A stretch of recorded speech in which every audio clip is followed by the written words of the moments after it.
Bo Lamar Jackson. Yep. What you thinking, Coach? Our Ellie House Ellie House game of the week. Ursuline against VASJ. 6-1 versus 6-1. Two of the big power hitters in Division III in Northeast Ohio. Two of the best programs we have in Northeast Ohio in Division III or any division, period. So you start off right there. It's a big-time game. You look at Ursuline. They lost in week 1. We just seen who they lost to. A lot of people earlier was making fuss about Ursuline losing in week 1. Number one, it was week 1. They had a couple young players playing, and they lost to Walsh Jets with 37-35. So, yeah, you lose week 1. It's not a bad loss at all. You know what I mean? The last 6 weeks, them boys been partying. Defense giving up 3.5 points a game. I'm going to say that again. In the last 6 games, Ursuline's defense has only given up 3.5 points a game.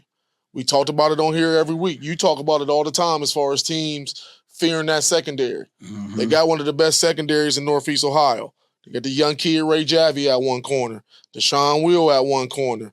They got Luke Kohler playing free safety, great ball skills. Any tips or overthrows in the middle of the field, he gonna make you pay.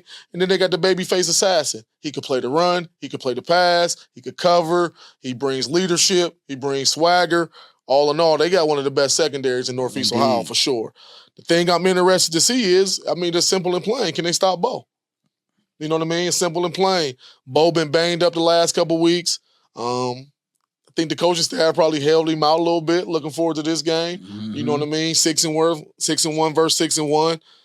Can Ursuline stop Bo? You know what I mean? Can Ursuline stop Bo? Not that the defense isn't good, just body-wise. You know what I mean? Just body-wise up front, can they hang in there? Ursuline has proved to me that their defense can play against any type of offense in the last 6 weeks. You know what I mean? But you got to keep proving it week in, week out. And when you playing to get a back against Bo Jackson, what you think St. Joe's going to do? They're going to feed him. You're one of the best backs in the country. You know what I mean? Mm-hmm. So that's my question for Ursuline. Can they stop Bo? You know what I mean? And this is definitely their biggest test since week 1. When you flip it on the other side, you look at St. Joe's. St. Joe's, number one, I want to say they loaded outside of Bo. Christian Chase, D'Angelo White, Devontae Moore, Johnny Varach, Brian Kortovich. They got players, man. They got players. So outside of Bo, whether Bo play or not, this is going to be a big-time game anyway. If you play, we all want Bo to play, of course. Mm-hmm. If he play, that just takes it to another level. But if he don't, this is still a big-time matchup. Shout out to them kids at St. Joe's. They ballers. A lot of people don't talk about them enough. Them kids can play for sure. We talked about St. Joe's lost a couple weeks ago to Erie McDowell. I think that's the game. Bo got hurt or he didn't play in that game. Either way. But they lost 35-38. To prove my point, Erie McDowell is a good program. You lose 35-38 without one of the best players in the country. That proves to you what type of team they got. Shout out to Coach Roski. He a good coach. He always got a good team. They got to stick out there too. And my question for St. Joe's is this. Can they run the ball, of course, to get Bo going, and of course, to open up their offense? We know that's their main pillar. But to keep that Ursuline offense on the sideline. That's what my so they don't get a lot of plays and a lot of possession and get that no-huddle offense going. When Ursuline get that no-huddle offense going, and then their defense go get a 3-and-out and a turnover and get it right back to them, they dangerous. They dangerous. So that's my question. Can they run the ball on offense to get Bo going, to get the rest of the playmakers going, but most importantly, to keep that high-powered Ursuline offense on the sideline? I want to cut their possessions in half. That was exactly the notes I had, Coach.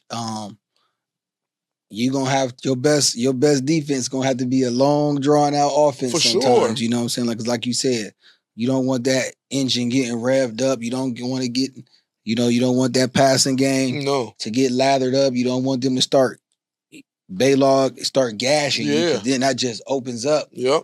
You know what I'm saying? Everybody else on the outside, and then you DC Farrell, you have to account for him always. So your best bet, it seems, against Ursuline is to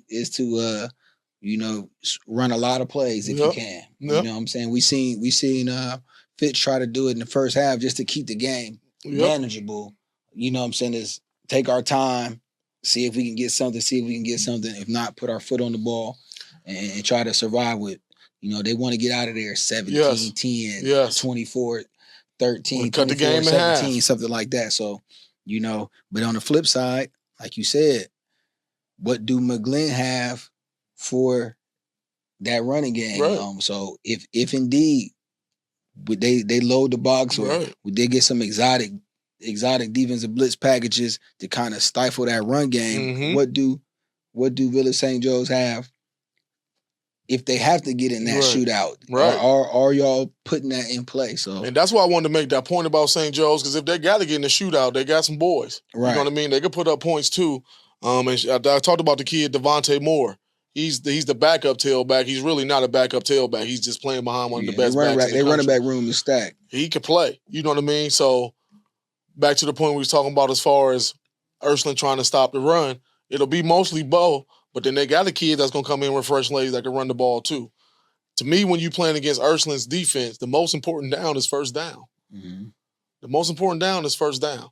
If Ursuline gets you in 2nd and 9, which leads to 3rd and 8 or 3rd and long, now you play into their strength. Their secondary, their linebacker, they got quick linebackers that can drop, shrink the holes for the quarterback to hit the receivers, but they also got an opportunistic secondary that can cover, and they all 4 have ball skills. All 4 of them can take the ball away. Mm-hmm. So you got to be careful with that. But then I also want to see how St. Joe's defense match up with Ursuline's receivers. I want to see how St. Joe's secondary matches up. I can't wait to be there, bro. I think this is going to be another big-time game. Like I said, this is a heavy hitter game in Division III in Northeast Ohio. This is kind of a psyche game. If either team win, I'm feeling real good going into the playoffs. Not if I lose, that I don't feel good about my team. I still know I got a good team. Right. Just got to make a little tweak, some adjustments, and get ready to go to the playoffs. But if I win this game in Division III in Northeast Ohio, I'm feeling real good about myself moving forward. And it's a big-time game. Like we talked about, Division III, bragging rights on the line. Got one of the best backs in the country. Ursuline playing some of the best ball in the state of Ohio right now. Absolutely. They got to go on the road this week, so that's going to be interesting to see how they handle that. And it's going to be a big-time game. I'm happy we're going to be there again, bro. For sure, man. I'm looking for a lot of extended run game through the pass, swing passing to the running backs, because they don't want to play with that middle of that defense. So I'm looking to see if they use extended run with bubble screens and little swing outs to the running backs to get them in space. So like you said, we're going to be in the building. And also look out for Brian Kortovich, because he's a receiver but also play like some tight end. He play like a slot tight end receiver. Look out for him over the middle of the field just because he's a bigger target, about 6'4", 6'5", just to make it easier. Because like you said, most teams don't want to play over that middle of the field. Right. So those two things could help out. You got a bigger target that's going to be working the middle of the field. And then when in doubt, let me throw a bubble. Let me throw a swing. Let me throw a screen pass, a tunnel screen to be an extended version of my run game to help out the pass game. That's a great point, bro. It's going to be dope. So that's our ELLIE House game of the week. St. Joe's, we're going to be there, baby. Get ready for us. Youngstown Ursuline, Cleveland Village St. Joe's. Our face will be in the place. You know it. You know what I'm saying? Stay locked in between the lines and Stella.